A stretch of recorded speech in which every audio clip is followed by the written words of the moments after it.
আসসালামু আলাইকুম। ২০২৫ সালের চট্টগ্রাম বোর্ডের ধারাবাহিক পর্বের ১ম পর্বে তোমাদের সবাইকে স্বাগতম। তো সাথে আছে আমি মোহাম্মদ রাজীব। তো আমরা জানি যে প্রতি বছরই চ্যাপ্টার ১ এবং চ্যাপ্টার ২ থেকে ২ টা প্রশ্ন বা ৩ টা প্রশ্ন এসে থাকে। চট্টগ্রাম বোর্ডেও ২০২৫ সালে ৩ টি কোয়েকশন এসেছিল অধ্যায় ১ এবং ২ থেকে। তো এখন আমরা এগুলো শুরু করব। তো চলো শুরু করা যাক।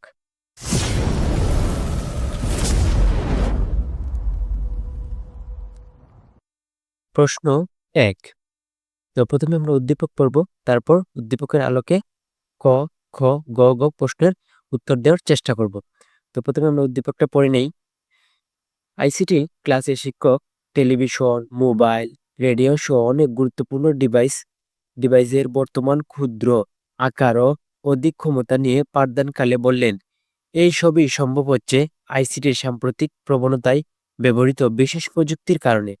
এক পর্যায়ে তিনি একজন শিক্ষার্থীর জাতীয় বিজ্ঞান ও প্রযুক্তি জাদুঘরের থিয়েটারে 3D মুভি দেখে প্রাপ্ত বাস্তবের মতো অনুভূতি সৃষ্টিকারী প্রযুক্তি নিয়ে আলোচনা করেন। অর্থাৎ উদ্দীপকটা কি নিয়ে বলছে আশা করি তোমরা একটু একটু ধরতে পারছো। যেহেতু তোমরা সৃজনশীল প্রশ্নের সমাধান করতে আসছো, তো আমি ধরে নিতেছি তোমরা পাঠগুলো ভালো ভাবে পড়ে নিয়েছো। তো প্রথম প্রশ্ন এখানে কি বলা হয়েছে, এই যে বায়োমেট্রিক্স কি। তো এই যেখানে উত্তরটা আমরা যদি পড়ি, মানুষের দৈহিক গঠন বা আচরণগত বৈশিষ্ট্য পরিমাপের ভিত্তিতে কোনো ব্যক্তিকে অদ্বিতীয়ভাবে শনাক্ত করার জন্য ব্যবহৃত প্রযুক্তি হলো বায়োমেট্রিক্স। আমি যদি আবার সংজ্ঞাটা পড়ি, মানুষের দৈহিক গঠন বা আচরণগত বৈশিষ্ট্য পরিমাপের ভিত্তিতে কোনো ব্যক্তিকে অদ্বিতীয়ভাবে শনাক্ত করার জন্য ব্যবহৃত প্রযুক্তি হলো বায়োমেট্রিক্স। এতটুকুই দিলেই তুমি একের এক পেয়ে যাবা। ২ নম্বর কোয়েকশনটা কি বলছে যদি আমরা পড়ি, প্রযুক্তির সাহায্যে একাধিক জীবের জিনোমকে জোড়া লাগিয়ে নতুন জীবকোষ সৃষ্টি করা যায়। আসলে নতুন জীব বলেন বা নতুন কোনো কিছু সৃষ্টি বলেন, অবশ্যই কোনো কিছু সমন্বয়ে তৈরি করতে হয়। এক বা একাধিক বস্তু মিলে নতুন কিছু তৈরি করতে হয়। তো এখানে কি বলা হয়েছে, আমরা এটার উত্তরটা পড়ার চেষ্টা করি। এই যে প্রযুক্তির সাহায্যে একাধিক জীবের জিনোমকে জোড়া লাগিয়ে নতুন জীবকোষ সৃষ্টি করার প্রক্রিয়াকে জেনেটিক ইঞ্জিনিয়ারিং বলে। এই যে ইঞ্জিনিয়ারিংরা কি করে, নতুন নতুন বিল্ডিং তৈরি করে। তো এখানে প্রযুক্তির সাহায্যে যখন এই যে জীবের জিনোমকে জোড়া লাগিয়ে নতুন জীবকোষ সৃষ্টি করার প্রক্রিয়াকে কি বলা হয়, জেনেটিক ইঞ্জিনিয়ারিং বলা হয়। এই প্রক্রিয়ায় বিভিন্ন জীবের জিনোম ডিএনএ এর ফুল মিনিং আশা করি তোমরা জানো, ডিএক্সি রাইবোনিউক্লিক অ্যাসিড থেকে প্রয়োজনীয় জিন সংগ্রহ করে জিন কাটা ও জোড়া লাগানোর প্রযুক্তি ব্যবহার করে সেসব জিন একত্রে যুক্ত করা হয়। এই সংযুক্ত জিনোম একটি উপযুক্ত কোষে প্রবেশ করানো হয়, যেমন ব্যাকটেরিয়া বা অন্য কোনো প্রাণী কোষ। কোষটি তখন নতুন বৈশিষ্ট্য সহ একটি নতুন জীবকোষে পরিণত হয়, যা পূর্বের কোনো জীবের মতো নয়। অর্থাৎ নতুন একটা ইউনিক কি হয়, নতুন একটা ইউনিক জীব বা বস্তু তৈরি হয়। ওকে, তো এখানে এই যে প্রযুক্তির প্রশ্ন কি বলছিল যে প্রযুক্তির সাহায্যে একাধিক জীবের জিনোমকে জোড়া লাগিয়ে নতুন জীবকোষ সৃষ্টি করার করার জিনিসটা কি বলছে তা ব্যাখ্যা করতে। তা এটা দ্বারা কি বুঝাইছে, এটা দ্বারা ন্যানো টেকনোলজিকে বোঝানো হয়েছে। তো ন্যানো টেকনোলজি সম্পর্কে একটু ব্যাখ্যা দিবা। তারপর ৩ নম্বর কোয়েশ্চনটা আমরা দেখি যে কি বলছে, গ নম্বর, উদ্দীপকে উল্লেখিত বিশেষ প্রযুক্তিটির চিকিৎসা ও খাদ্য শিল্পে ভূমিকা ব্যাখ্যা করো। এই যে উদ্দীপকে কোন ইয়াটার কথা বলছে, এই যে এখানে এই যে ক্ষুদ্র আকার ও অধিক ক্ষমতা নিয়ে পাঠদানকালে বললেন। তো আমরা একটু দেখি কি বলছে, যে উদ্দীপকে উল্লেখিত বিশেষ প্রযুক্তিটির চিকিৎসা ও খাদ্য শিল্পে ভূমিকা ব্যাখ্যা করো। তো চিকিৎসা ও খাদ্য শিল্পে ভূমিকা ব্যাখ্যা করতে বলেছে। তো প্রযুক্তিটি কি, এই প্রযুক্তিটি কিন্তু আমাকে আগে ধরতে হবে, দেন আমি এই প্রযুক্তিটি নিয়ে ব্যাখ্যা করব। তো আমরা নিজে দেখি, এই যে উদ্দীপকের তথ্য অনুসারে বিভিন্ন ডিভাইসের ক্ষুদ্র আকার ও অধিক ক্ষমতা সম্বলিত যে প্রযুক্তির কথা বলা হয়েছে তা হলো nano technology. Nano nano nano মানে কি, ক্ষুদ্র। ন্যানো মানে কি, ক্ষুদ্র। তো ন্যানো টেকনোলজি উদ্দীপকের যে এই যে এই যে ক্ষুদ্র আকার ও অধিক ক্ষমতা সম্বলিত যে প্রযুক্তির কথা বলা হয়েছে তা হলো ন্যানো টেকনোলজি। চিকিৎসা ও খাদ্য শিল্পে ন্যানো টেকনোলজির ভূমিকা ব্যাখ্যা করা হলো। এই যে খাদ্য শিল্পে খাদ্য প্রক্রিয়াকরণ থেকে খাদ্য উৎপাদন, প্যাকেজিং, পরিবহন এবং পুষ্টির মান বজায় রাখতে ন্যানো টেকনোলজি ব্যবহৃত হয়। ন্যানো টেকনোলজি ব্যবহারের ফলে খাদ্য সংরক্ষণ করা সহজ হয়েছে, ফলে খাদ্যের নিরাপত্তা বিধান করা সম্ভব হয়েছে। এই প্রযুক্তি প্রয়োগে খাদ্যের স্বাদ গুণ বৃদ্ধি করা সম্ভব। এছাড়াও খাদ্যজাত দ্রব্য প্যাকেজিং ও সিলভার তৈরির কাজে এবং বিভিন্ন জিনিসের প্রলেপ তৈরির কাজে ন্যানো টেকনোলজি ব্যবহৃত হয়। তারপর এই চিকিৎসা ক্ষেত্রে কি ন্যানো টেকনোলজির ভূমিকা? ন্যানো টেকনোলজি ব্যবহার করে অতি ক্ষুদ্র রোবট তৈরির গবেষণা চলছে। এ ধরনের রোবট মানবদেহের অভ্যন্তরে অস্ত্রোপচার করতে পারে। কি আশ্চর্য বিষয়! মানবদেহের রোবট কি করবে? এখন আমাদের দেশে হয়তো করে না, কিন্তু অনেক উন্নত দেশে এটা এক্সপেরিমেন্ট করা শুরু করে দিছে। যেমন এনজিওপ্লাস্টি, সরাসরি রোগাক্রান্ত সেলে চিকিৎসা প্রদানের ক্ষেত্রে ন্যানো টেকনোলজি ব্যবহৃত হতে পারে, যেমন ন্যানো ক্রায়োসার্জারি। ডায়াগনোসিস ক্ষেত্র যেমন এন্ডোস্কোপি, এনজিওগ্রাম, কলোনোস্কোপি ইত্যাদিতে ন্যানো টেকনোলজি ব্যবহৃত হতে পারে।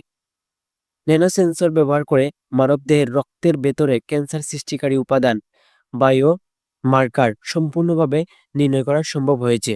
ন্যানো সুইচ ব্যবহার করে সূক্ষ্মভাবে শুধুমাত্র সূক্ষ্মভাবে শুধুমাত্র ক্যান্সার আক্রান্ত কোষে ওষুধ প্রয়োগ করে ক্যান্সার কোষ ধ্বংস করা যায়। দেখো বিষয়টা, আগে কিন্তু ক্যান্সার হইলে কি বলতো, যে ক্যান্সার হয়েছে মানে তার কি নাই আর রক্ষা নাই, কিন্তু দেখা যায় যে এই বিজ্ঞান বা ন্যানো টেকনোলজি ব্যবহার করে কি ক্যান্সার কি করা যায়, প্রতিরোধ করা যায়। তো তারপর কি উপরের বর্ণনা থেকে বলা যায় যে চিকিৎসা খাদ্য শিল্পে ন্যানো টেকনোলজির ভূমিকা ব্যাপক বা গুরুত্বপূর্ণ ভূমিকা পালন করে। তারপর এখানে দুইটা টেকনোলজির কথা বলা হয়েছিল উদ্দীপকে। একটা তো বলছে যে এই অতি ক্ষুদ্র ও অধিক ক্ষমতা সম্পন্ন। তারপর একটা বলছিল যে 3D মুভি দেখে প্রাপ্ত বাস্তবের মতো। তো বাস্তবের মতো আশা করি এই জিনিসটা তোমরা ধরতে পারছো। এই জিনিস কিন্তু ধরতে হবে ভাই, তোমাকে জিনিস ধরতে হবে, জিনিস না ধরলে তুমি লিখতে পারবে না। তো কি বলছে 4 নম্বরে, উদ্দীপকের মুভি দেখার প্রযুক্তিটি শিক্ষা ও গবেষণাকে আধুনিক রূপ দিতে সক্ষম। বিশ্লেষণ করে মতামত দাও। তো তার সম্পর্কে এখন তুমি লিখবা।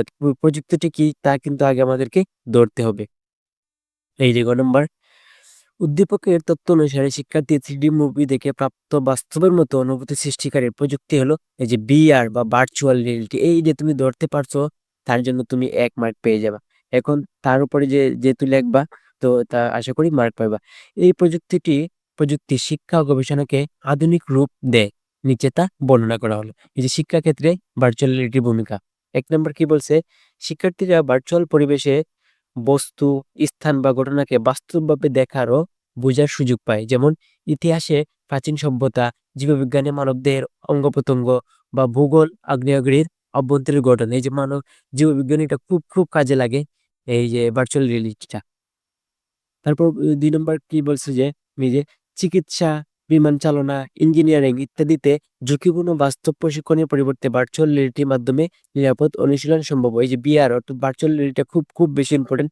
তুমি আরো বিস্তারিত বই থেকে কি করবা, পড়ে নিবা। 3 নম্বর কি বলছে, শিক্ষার্থীরা সরাসরি পরিবেশের সঙ্গে যোগাযোগ করতে পারে, যা শেখার আগ্রহ ও মেধা বিকাশে সাহায্য করে। এই যে 3 নম্বরটা কিন্তু খুব ইম্পর্টেন্ট। এখন থেকে গবেষণার ক্ষেত্রে কি বলছে, গবেষণার ক্ষেত্রে ভূমিকা কার ভূমিকা, এই যে বিআর অর্থাৎ ভার্চুয়াল রিয়েলিটির ভূমিকা। 1 নম্বর, বিজ্ঞান, গণিত ও তথ্য প্রযুক্তিতে জটিল ডেটা সেটকে 3D মডেলে রূপান্তর করে সহজ বিশ্লেষণ করা যায় এই যে বিআর দিয়ে বা ভার্চুয়াল রিয়েলিটির মাধ্যমে। 2 নম্বর, গবেষকরা ঐতিহাসিক ঘটনা, পরিবেশগত পরিবর্তন বা সমাজ বিজ্ঞান ভিত্তিক দৃশ্যপটকে বিআর এ মডেল করে পরীক্ষা করতে পারেন। 3 নম্বর, পরীক্ষাগারে বা মাঠ পর্যায়ে না গিয়ে ভার্চুয়াল মাধ্যম পরীক্ষা নিরীক্ষা চালানো যায়। 4 নম্বর, গবেষ গবেষণালব্ধ তথ্যকে আরো বাস্তব ও আকর্ষণীয়ভাবে উপস্থাপন করা যায়, যা শ্রোতাদের জন্য সহজবোধ্য হয়। সুতরাং ভার্চুয়াল রিয়েলিটি প্রযুক্তি শিক্ষা ও গবেষণার বিপ্লব আনতে পারে।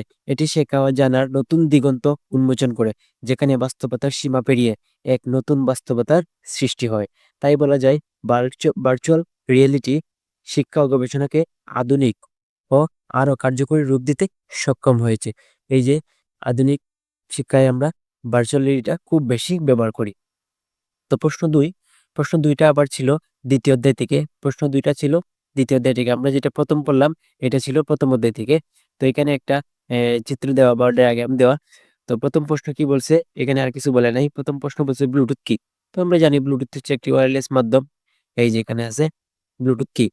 ওয়্যারলেস নেটওয়ার্কিং জগতে ব্লুটুথ হচ্ছে এমন একটি পদ্ধতি যা স্বল্প দূরত্বের মধ্যে তারবিহীন দুটি ডিভাইসের মধ্যে ডাটা আদান-প্রদান করে। কয়টি ডিভাইসের মধ্যে ব্লুটুথ একই সাথে ২ টা ডিভাইসের মধ্যে কি করতে পারে? তথ্য আদান-প্রদান করতে পারে। ওয়্যারলেস, ওকে? তারপর ২ নম্বর প্রশ্ন কি বলছে? ২ নম্বর প্রশ্ন, real time data transmission method ব্যাখ্যা করো। অর্থাৎ real time data transmission method, অর্থাৎ একটা মেথডের কথা বলা হয়েছে। এই মেথডটা তোমাকে আগে জানতে হবে বা ধরতে হবে। তারপর তার সম্পর্কে একটু ব্যাখ্যা দিবা। তো ২ নম্বর কোয়েকশনটা আমরা আনসারটা উত্তরটা পড়ি।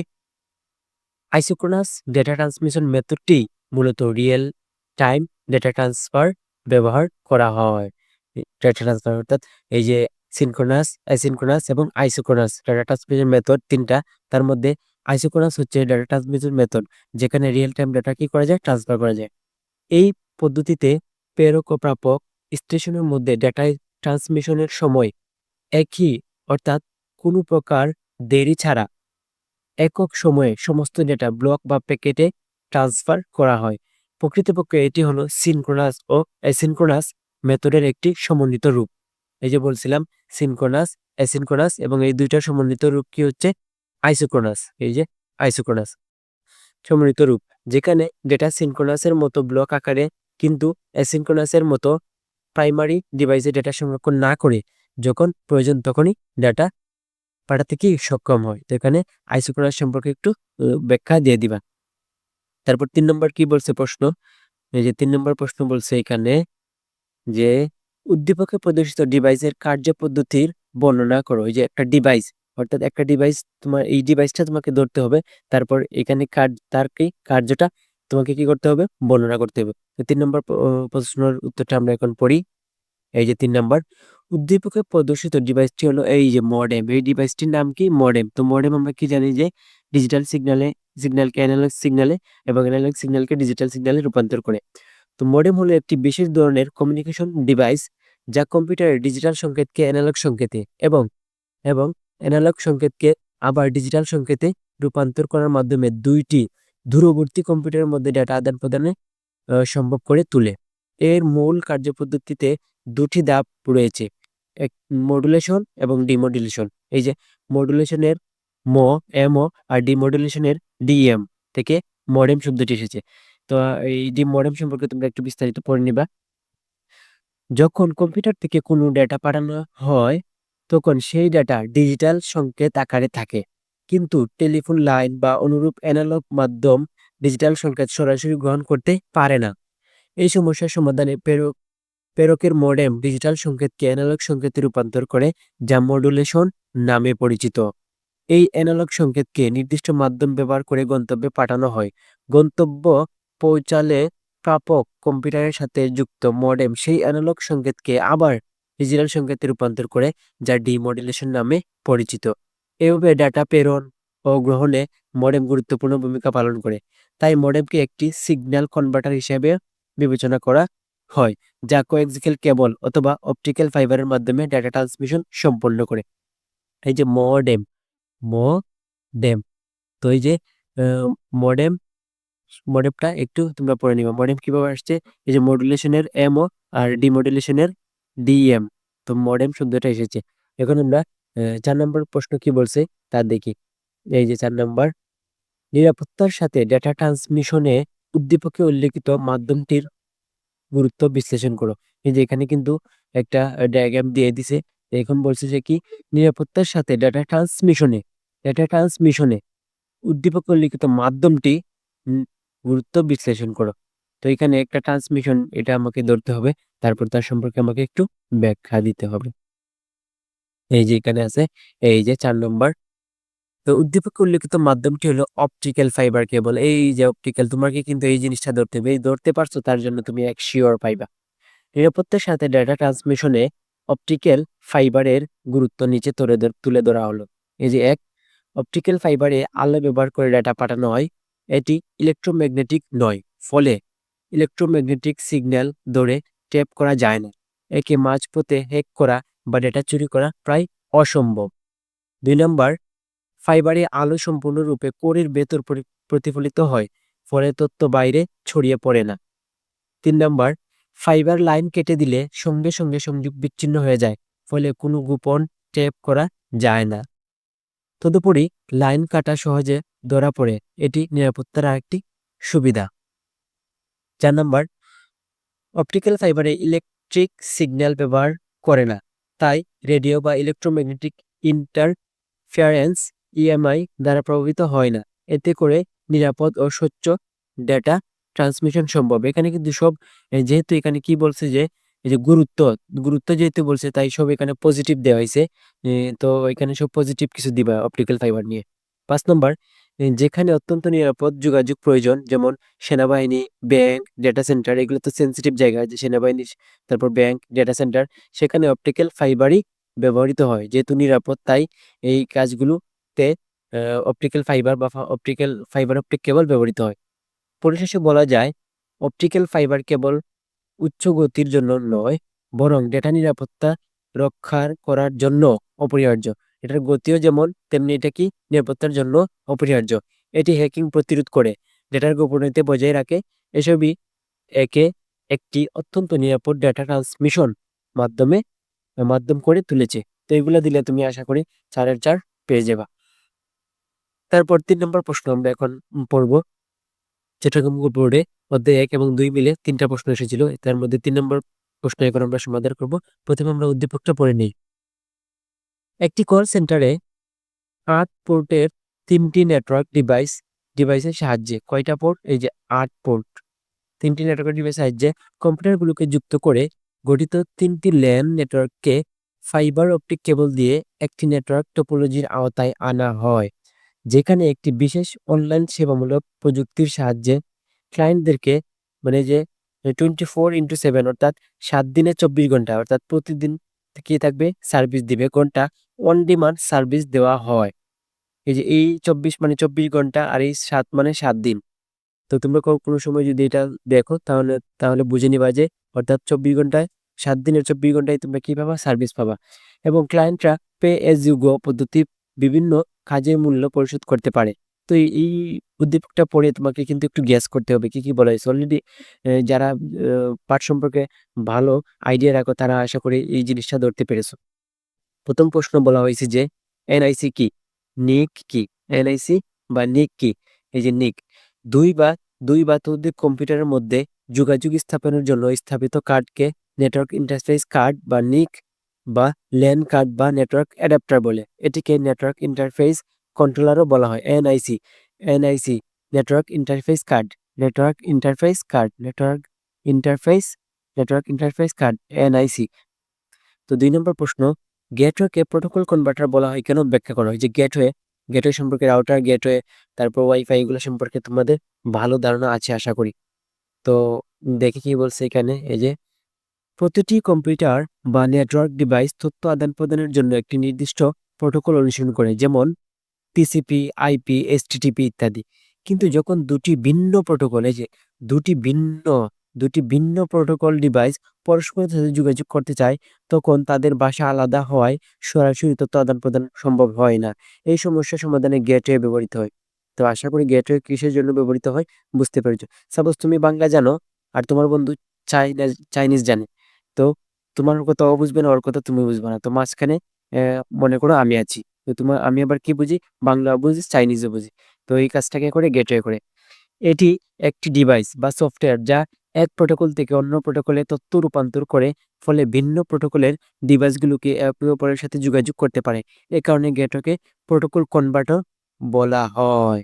ওকে, তারপর হচ্ছে এই যে 3 নম্বর প্রশ্ন, চিত্র অঙ্কন পূর্বক উদ্দীপকে উল্লেখিত নেটওয়ার্ক টপোলজি ব্যাখ্যা করা। এই যে চিত্রটা, এখানে গুরুত্ব হচ্ছে চিত্র অঙ্কন করতে হবে। গুরুত্বপূর্ণ কি, চিত্র অঙ্কন করতে হবে। তো চিত্র অবশ্যই দিতে হবে।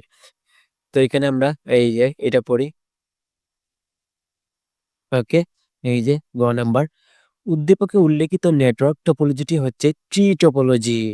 নেটওয়ার্ক টপোলজিটির নাম কি, ট্রি টপোলজি। নিচে ব্যাখ্যা দেওয়া হলো।